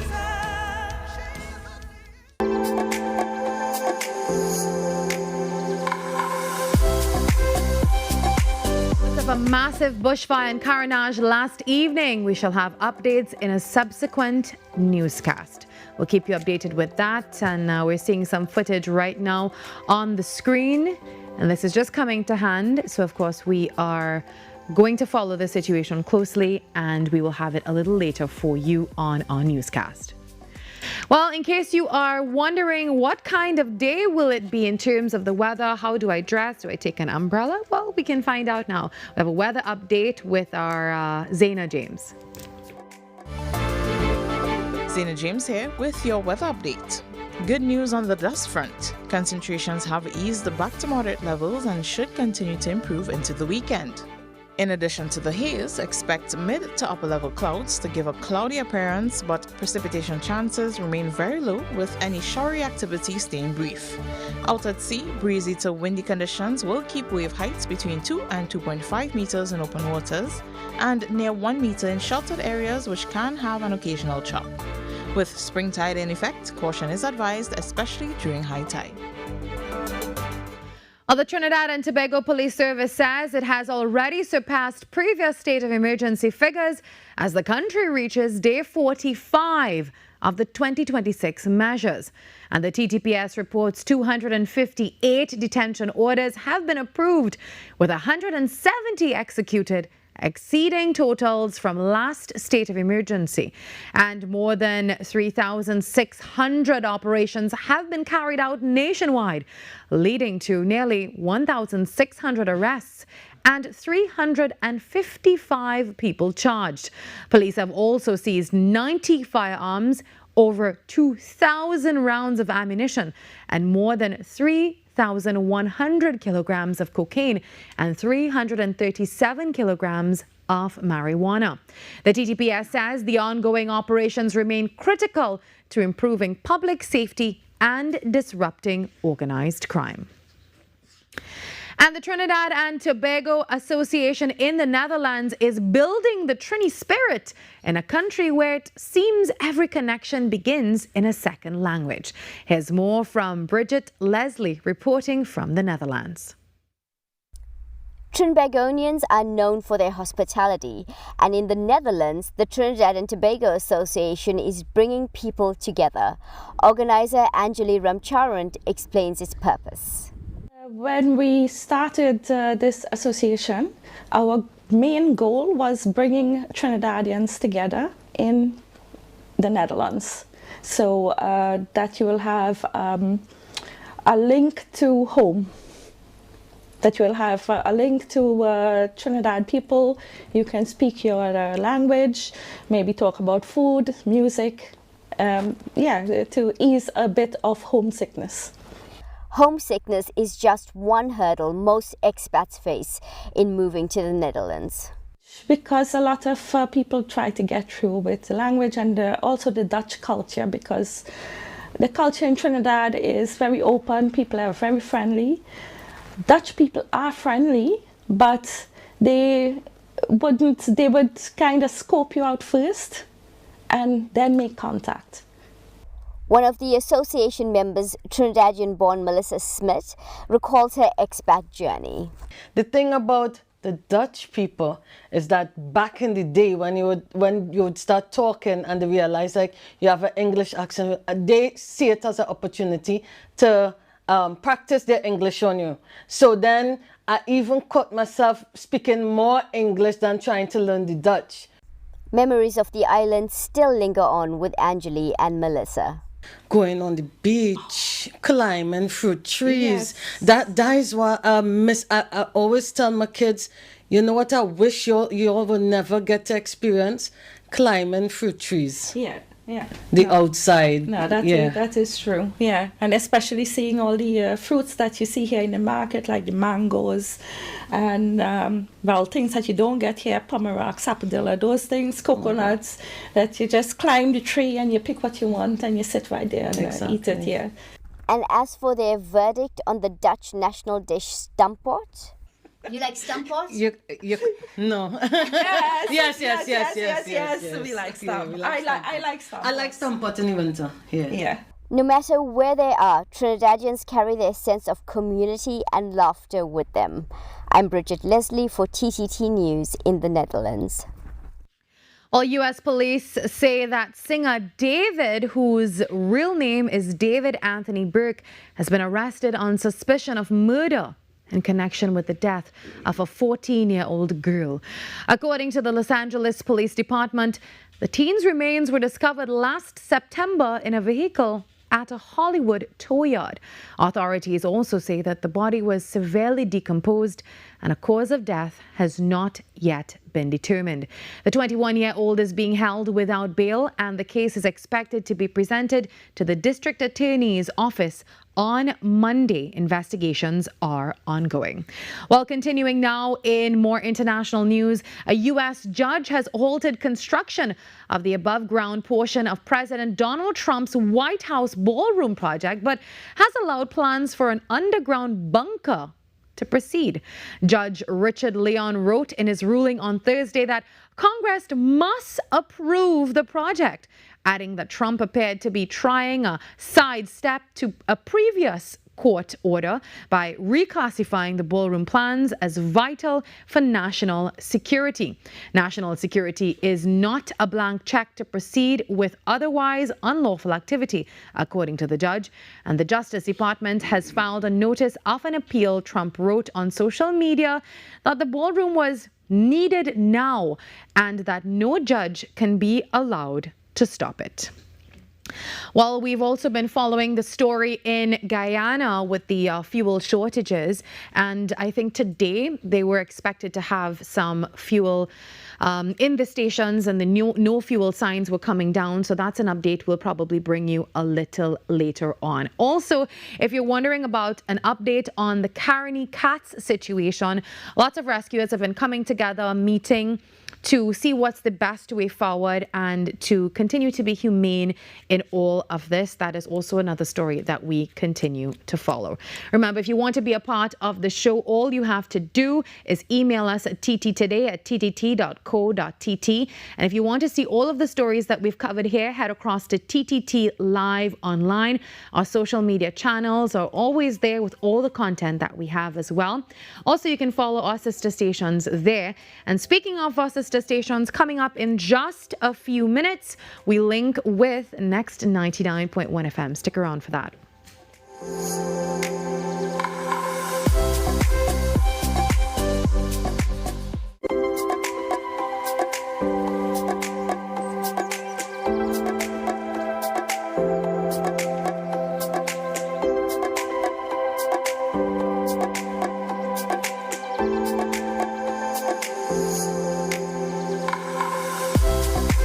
Every client deserves expertise, integrity, and guidance they can trust. At Camino Realty International, we deliver integrated real estate solutions, sales, rentals, property management, and project development. Driven by excellence, transparency, and innovation, we protect value, create opportunity, and build lasting success. Because real estate isn't just about buildings. For more information on our services, log on to CaminoRealty.com or follow us on social media at Camino Realty TT. Camino Realty International, elevating lives one property at a time. So grateful for this precious life. Embrace it with a fearless stride. Dig so deep to turn your dreams to reality. Embrace life with Guardian Life.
The Mother Church of the Anglican Diocese suffered significant damage during the earthquake of 2018.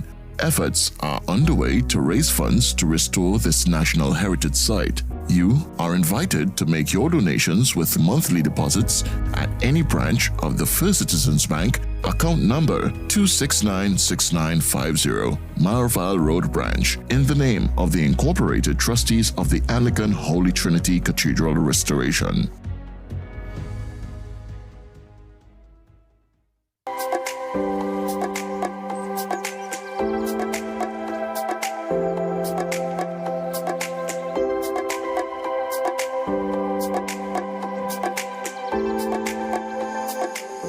In a world that often feels fast-paced and overwhelming, many continue to find peace and purpose in spiritual teachings rooted in love, service, and devotion. One such guiding light is Sri Satya Sai Baba, whose message of love all, serve all has inspired millions across the globe, including right here in Trinidad and Tobago. And locally, the Sai movement continues to grow through dedicated groups committed to service and spiritual upliftment.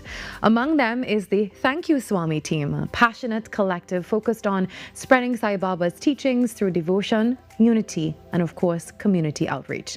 And this April, they invite the public to experience a powerful spiritual gathering, Aradhana Mahotsavam 2026, a 3-night devotional event celebrating the life, teachings, and divine message of both Sri Satya Sai Baba and Sri Krishna. Well, joining me this morning is Vishal Pandit, founding member of the Thank You Swami team and a dear friend, to tell us more. Sairam and good morning. Sairam, Virmala, how are you? I'm okay. How are you? What do they call you here? Virmala or Yeah, Shala? it's Virmala. Virmala. Yeah, we grew up together and also being a part of the Thank You Swami team, it's definitely been a lovely experience for us, Vishal. So for those who don't know, let's start with the Sai organization here in Trinidad and Tobago. Tell us about the presence and specifically then the Thank You Swami team. Tell us how this all began. Well, the Thank You Swami team is a more recent faction of the Sai movement in Trinidad and Tobago. The Sai organization and movement has started perhaps in the early 70s for decades. With the inception of Bhagwan Sri Satya Sai Baba's message of love, it traveled not just through India, but across the world, reaching our little island of Trinidad and Tobago. And for decades, it has been a mission of love, a mission of service, a mission of spirituality, right here for us as devotees of Bhagwan. With regards to the Thank You Swami team, during the COVID time, you would have been a part of that foundational development of that team, where everything spiritual had shut down in the country for that time. And what we had thought of was, bhajans, that's singing of the divine name, would definitely bring back such a wonderful feeling to those of us who at that time were looking for support. And we started with satsangs. Wasn't big satsangs because of course you couldn't gather in groups of more than 10.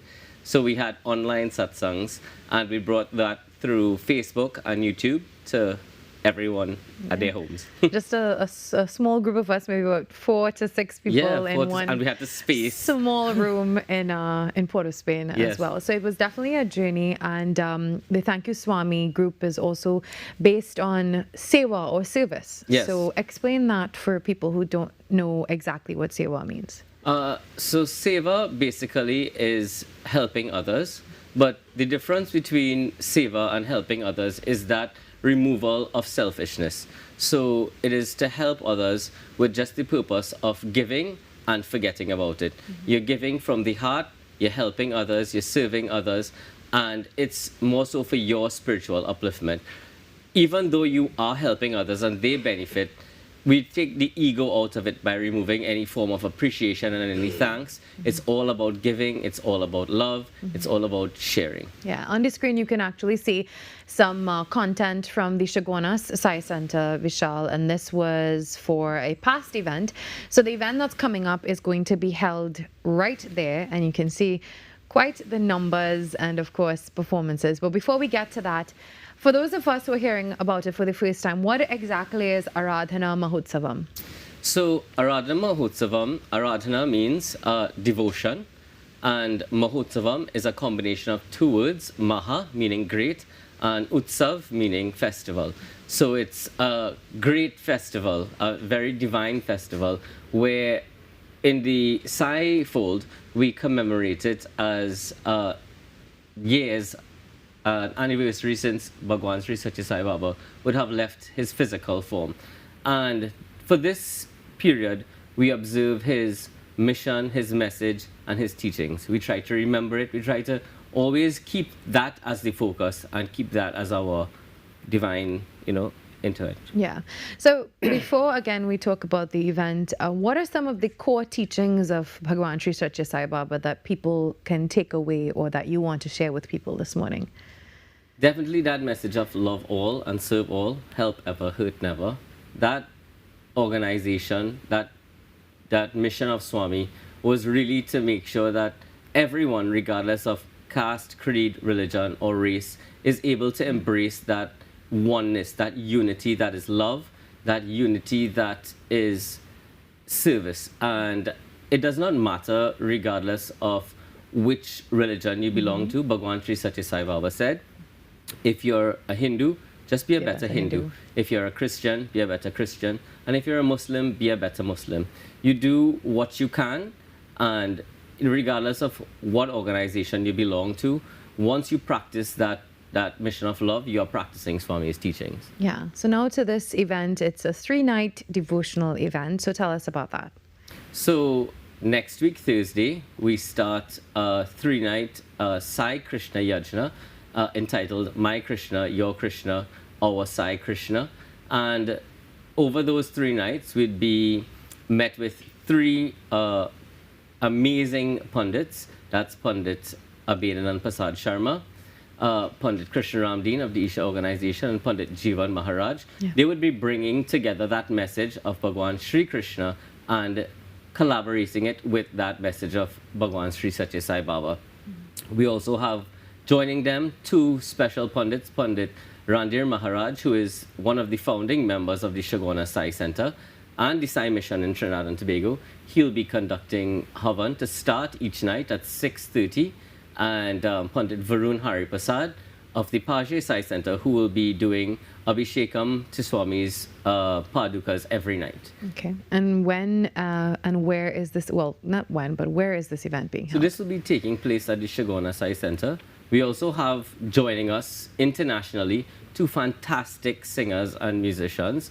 That's Sister Teja Jagannathan and Brother Siddharth Krishna Kumar. Yeah. They'll be flying in from the US and Canada, and they'll be joining us for all 3 nights. So it's going to be a fantastic, fantastic devotional event. Yeah. Where can we get more information about this event? So definitely you can visit the Thank You Swami page on Instagram and Facebook for any updates. And you can also, if you need to message me directly, I don't know if I should give my number online, 799-4350. You can message me to find out any more information of how you can be a part of this fantastic program. Yeah, and of course you can check out the YouTube channel as well. Lots of content there Yes, on yes, everything yes. that Thank You Swami has been embarking on. Well, thank you so much, Vishal. We look forward to seeing you at this event. A beautiful one indeed. We'll leave you with a video that's the Thank You Swami launch. I believe we have queued up for you, but thanks for being here. Thank you so much, Shala, for having me. All right, Sairam. Sairam.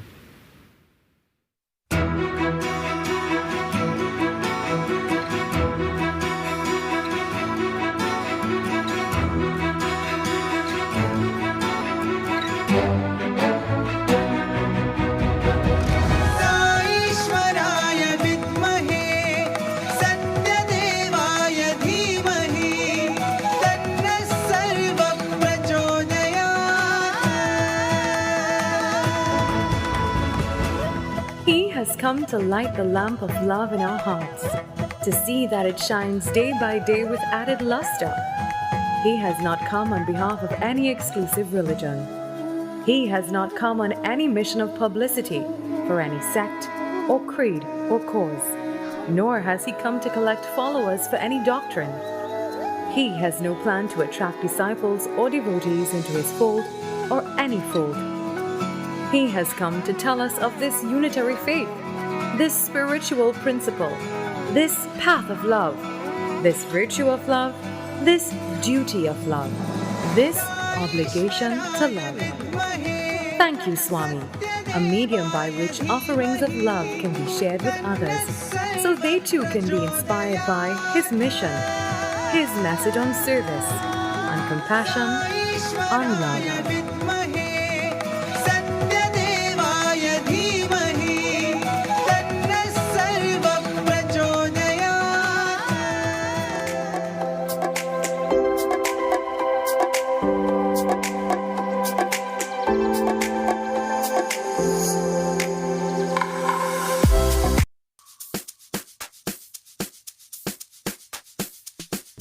Women are a quiet strength the world leans on, the hands that holds everything together, and the heart that keeps on giving, even when they're tired. And it's time for us to celebrate that. I'm Yashamani, your host of Majestic Makeover, the series which uplifts and transforms the lives of everyday women who've carried so much for so long. In this season, we're looking for women like these, women who have endured, women who survived, women who keep on going, no matter what.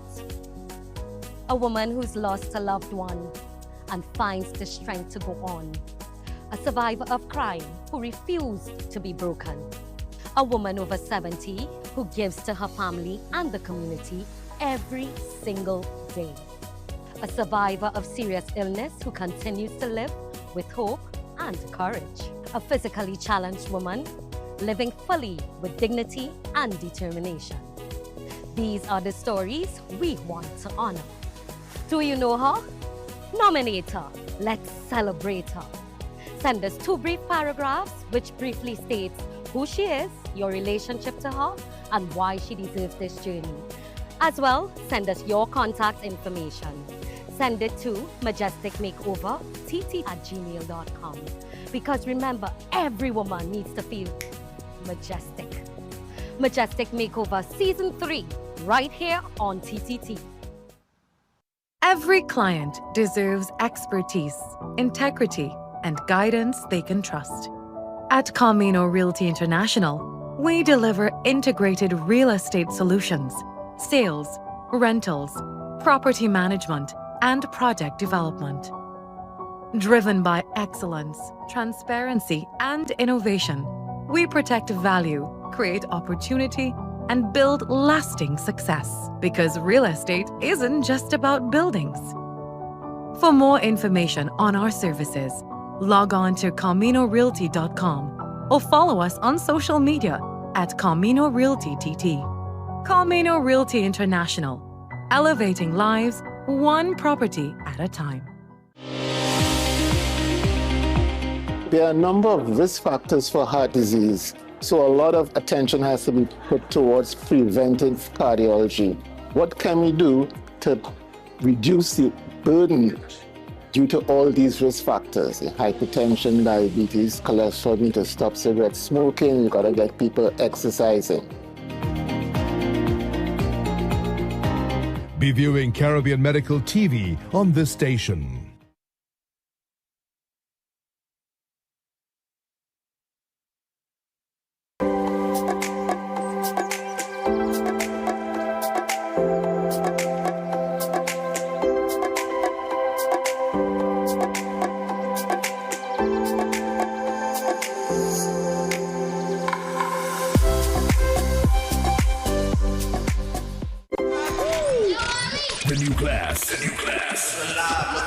Next level of radio. Wake up! This is the Link Up with Next 99.1 FM. Time to link up now with Next 99.1 FM. Good morning, Next 99. Talk to us. What's the vibe today on this beautiful Friday? Morning, Virmala, morning nation, morning world. Locked in right now to Trinidad and Tobago today, and of course, Next 99.1.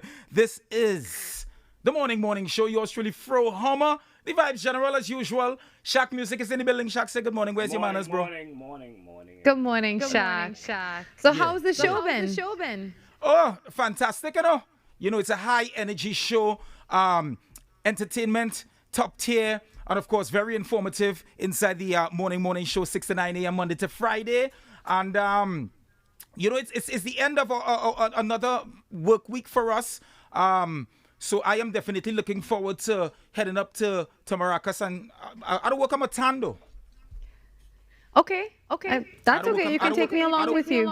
Well, hey. Yeah. All right. Yeah.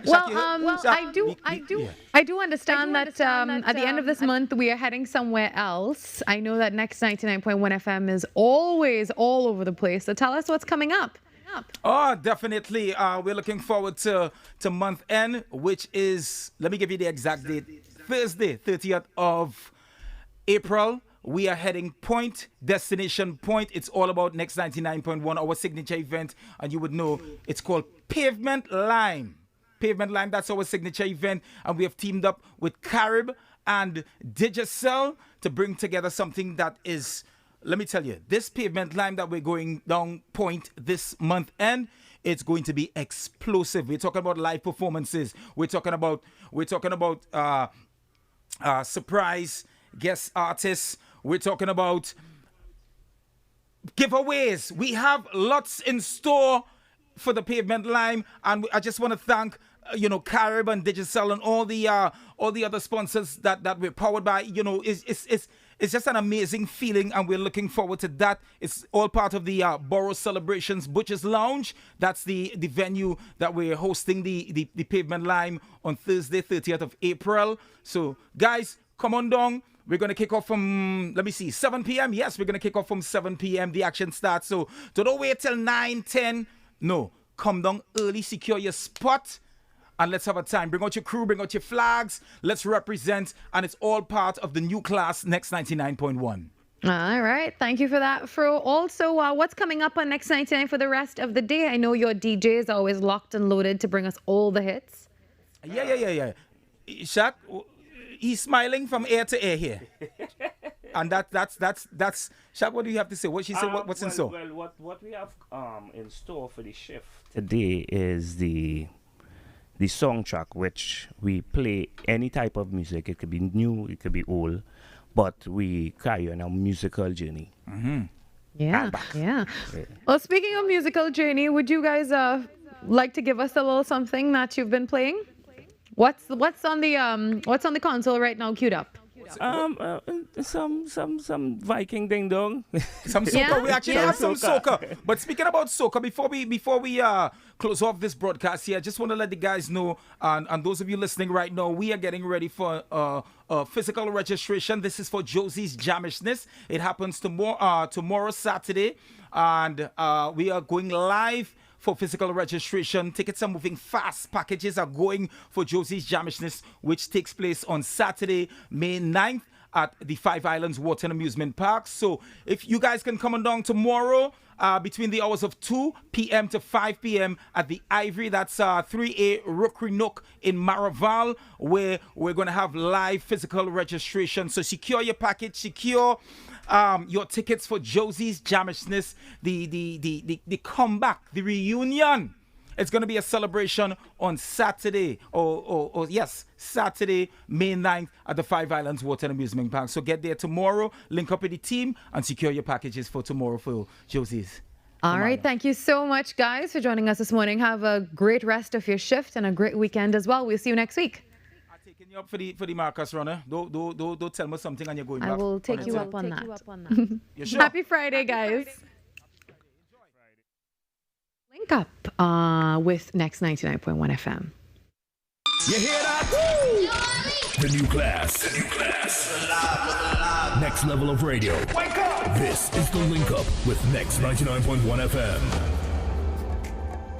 Well, if you've ever seen the reality of animal abandonment and abuse in our country, you know how heartbreaking it can be. But there are people who chose to step up and turn that pain into purpose. And personally, I have really deep admiration for this woman and the work that she does. Her name, Elspeth Duncan, the founder of Venus Doggess of Love. And she's dedicated her life to rescuing, rehabilitating and rehoming animals. And she really gives them a second chance at love and life. While that passion is now being brought to life in a beautiful and creative way through a fundraising art exhibition called 60 Surprises. And she's in collaboration with Horizons Framing and Decor South. And it takes place Saturday, May 16th. Well, joining us this morning, Elspeth Duncan and Sharon Burford. And they're on the line via Zoom. Good morning, ladies. Good morning. Good morning. Thank you for being here. And let me just say, Venus Doggess of Love has been doing such amazing work, and I'm so happy that you can join us this morning to share some of that with us on this new venture. Thank you. Thanks for having us. Well, Sharon, I know that you're also the framing consultant at Horizons Framing and Decor in South, and this collaboration is definitely such a purposeful and holistic one. So let's start with you, Elspeth. For those of you who may not know this morning, tell us about the journey. What inspired you to start Venus Doggess of Love? Well, when I moved to Tobago in 2012, around 2 years later, I adopted a pup called Venus. And it was just like adopting her. It was a magnet for other disadvantaged animals coming towards us. And we started rescuing, started a Facebook page featuring the rescues. And it just grew and grew, and people started donating to cover the costs of vet care for a lot of these severely abused. I mean, we have a lot of abuse and neglect around, as you said initially. And it just grew to the point where I thought, this has to be an NGO because, when you're collecting funds, you need to do it transparently as an NGO. Yeah. So that was the decision to make that move. And it just kept growing. And you are in Tobago, right? Yeah, I'm based in Tobago, yeah. Yeah, we've seen so many cases of you rehoming animals and they living their best forever lives, and we love that. So this collaboration it's called 60 Surprises. It's such a beautiful concept, and I know you're teaming up with Sharon. So how did this idea come about? Okay, well, I've known Venus for a little while because I actually have adopted one of her rescue doggies named Minnie. And Horizons Framing and Decor, we've always been very community-based, very involved. And the South Branch wanted to be able to help in some way. So we had a chat and decided to come up with the concept of this exhibition. What it is about, we're invited 60 different people. Kids, regular people, celebrities, influencers, well-wishers, all of them are going to create a piece of art for us. But the little twist is the art is going to be signed on the back. So it's a bit of a mystery as to when somebody comes in to buy the piece of work, whose art it's going to be. All of them are equally valuable. They're all given from the heart with love. And, we're very excited about this exhibition coming up for, to be able to help raise funds for this really wonderful NGO. Yeah, now give us the details of this exhibition for those people who may want to assist as well or even attend.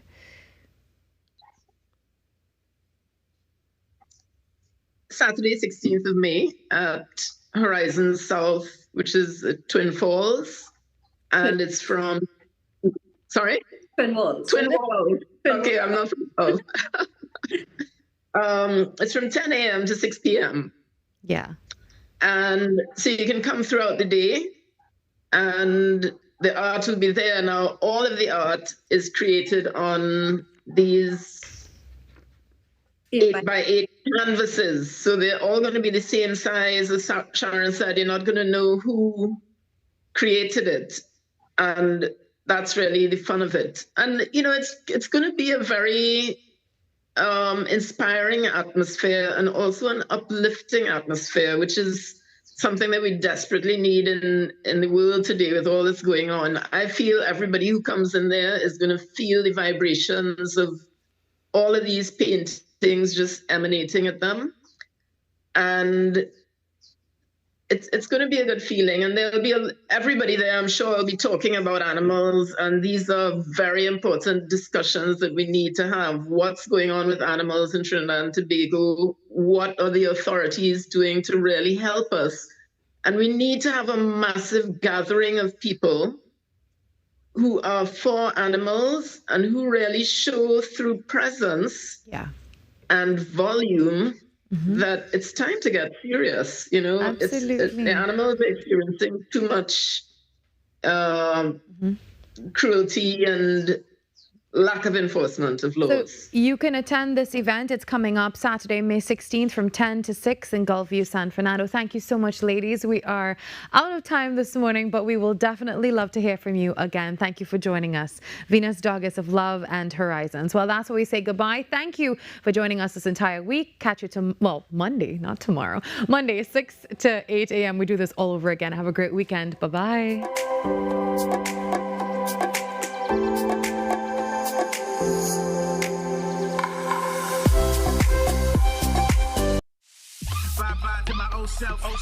Wake up to the new me. Coming soon. A new sound. A new class. A new class.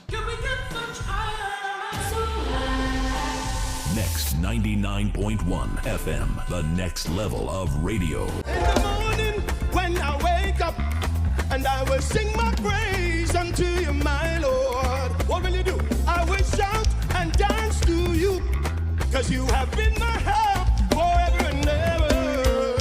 We call on the name of Jesus, Jesus.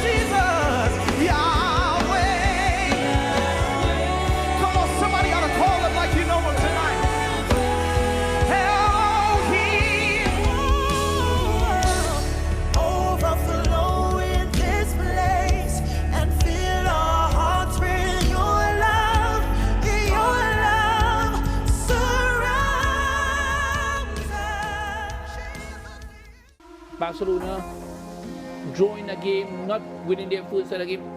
Worried, concerned? Emotional damage is fantasy. What a wonderful finish!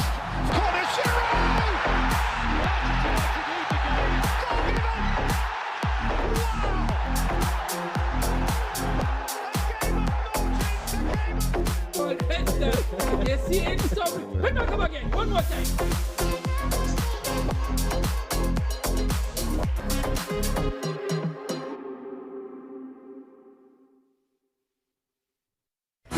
Your world moves fast, so do we. TTT News brings you the people, events, and issues that matter most. Stay informed, stay ahead. TTT News, every night at 7. TTT News, committed, accurate, relevant.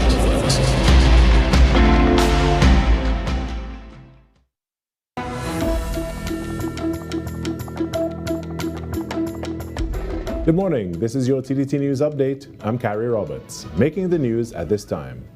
Senator Janelle John Bates, a member of the Public Administrations and Appropriations Committee, is expected to be replaced. Questions have been raised regarding Senator John Bates' actions regarding the examination of evidence, which is expected to come before the said committee. Political analyst Dr. Mukesh Basdeo outlined the position against the senator. She is a member of the committee, and the evidence that is in the hands of the chair and other members of the committee is that she aided and she was part of the process of reviewing evidence statement to be submitted by a person to appear before the committee. The PAAC is currently making inquiries into the state's acquisition of pharmaceuticals, particularly focusing on procurement by the Ministry of Health and National Insurance Property Development Company Limited, NIPTEC. That has brought into contention whether there were breaches in the standing orders of the Parliament, whether it is quite clear that it is unethical. But the question now is whether there were specific standing orders of the Parliament that was breached. Now, this committee is a joint select committee where it comprises of both members of the House of Representatives and the Senate. In other news, the Tobago Divisional Task Force is continuing its crackdown on criminal activity across the island, following an early morning raid in Mason Hall. The targeted operation was conducted between 3:15 and 4:15 on Tuesday morning along Belmont Farm Road within the Scarborough Police District. Acting under the State of Emergency Powers regulations, officers moved in based on intelligence suggesting the possible storage of illegal firearms, ammunition, and narcotics at the location. During the search, police recovered a significant sum of cash. One individual was arrested and is currently assisting investigators as inquiries continue into the origin and total value of the money. Police say the exercise forms part of intensified efforts to target priority offenders, disrupt criminal networks, and strengthen safety and security throughout Tobago. And captain of the Trinidad and Tobago senior women's football team, Kenya Cordner, is calling on members of the public to come out and support the team this evening in their must-win home clash versus El Salvador at the Hazley Crawford Stadium this evening, with kickoff set for 6 p.m. TNT currently sits second in Group F, meaning nothing less than a victory will do if they are to advance to the CONCACAF Women's Championships and keep their hopes of reaching the 2027 FIFA World Cup alive. Support will be tremendously overwhelming because we need that. Because for the past years, the women's program has never had that kind of support, and for that support to come in the public eyes tomorrow, it will be great for us to get over the hurdle that we need tomorrow. And that was your TTT News Update. I'm Carrie Roberts. From the entire team here, have a great day.